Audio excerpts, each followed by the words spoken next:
Ayan, on and off mo lang to. Ayan.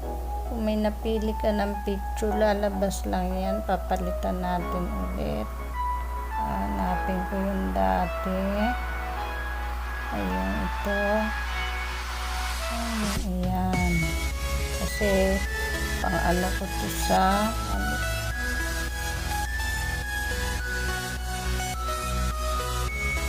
ayan.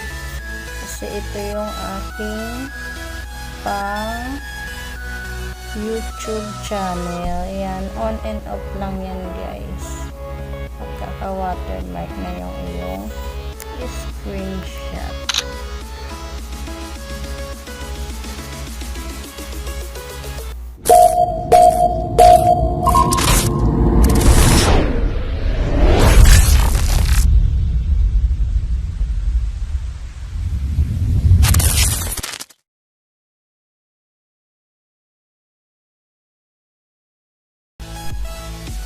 Hello guys, ituturo ko sa inyo ngayon kung paano maglagay ng watermark sa inyong cellphone. Ayan. Mag-install ka lang po ng designer tools. Designer tools. Ayan, search mo po. Ayan. Ito, lumabas na siya. Ayan. Meron na po ako na-install, kaya ayan na po, meron na. Kung ikaw po mag-i-install ka, nakalagay naman po dyan, install. Ngayon, open ko na lang po ito. Ayan po siya. Ayan. Meron siyang grid overlay. Hindi ko pa ito nagagamit eh.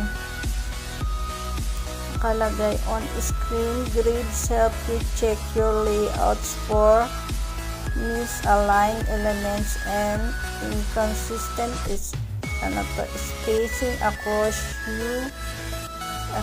your app. Use the default 8bit grid or a custom size of your choice. Line colors include key lines, include custom grid size 8x8. Ito yan kung paano lang yan mag ng tamang line yata, pero hindi ko pa siya ginagamit. Yan, i-click mo lang dito para ma-on and off. Ayan.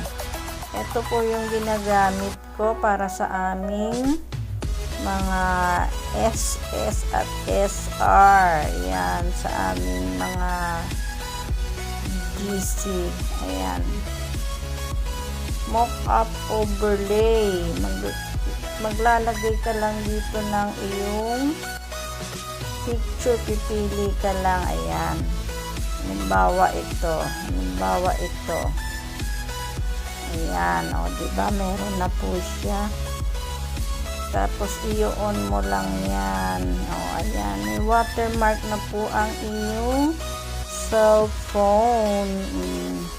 Pwede mo na siyang gamitin kahit saan. Halimbawa, punta ka sa Messenger. Ayan, gusto mong mag-SS. Ayan. Ayan. Tingnan natin. Nasa photo siya. Ito na yung ginawa natin. May watermark. Ayan guys, ganun lang siya kasimple eh. Tingnan natin. Balik tayo sa designer tools. Ayan. I-off mo lang siya uli para mawala. Ino-on ko lang po to guys pag ginagamit ko siya. Meron din siyang color picture. Check on screen colors at the pixel level by dragging the loop dot around. Yan lang yan guys, yung color picture. Kung saan natatapat yung ano nyo, magaganong kulay siya. Hindi ko alam kung saan siya ginagamit. Check nyo na lang po kung paano. Yan.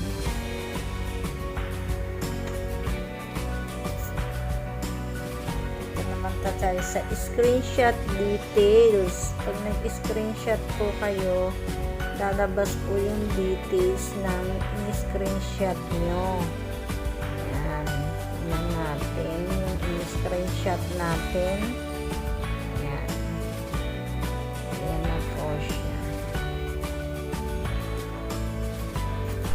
Yan. Screenshot details po. Nandyan po yung petsa, yung time, kung kailan po kayo nag-screenshot. Ayan guys, ganyan lang po kadali. On and off mo lang yan. Ginagamit ko lang to pag ako'y nag-screenshot. Ayan guys. I hope may natutunan na naman po kayo muli galing sa akin. Salamat ng marami. Bago ka lang sa channel ko, please like and subscribe at comment lang po sa baba kung kayo may mga katanungan. Don't forget to click the bell button para ma-notify ka sa aking mga susunod na uploading video. Thank you guys. Bye-bye.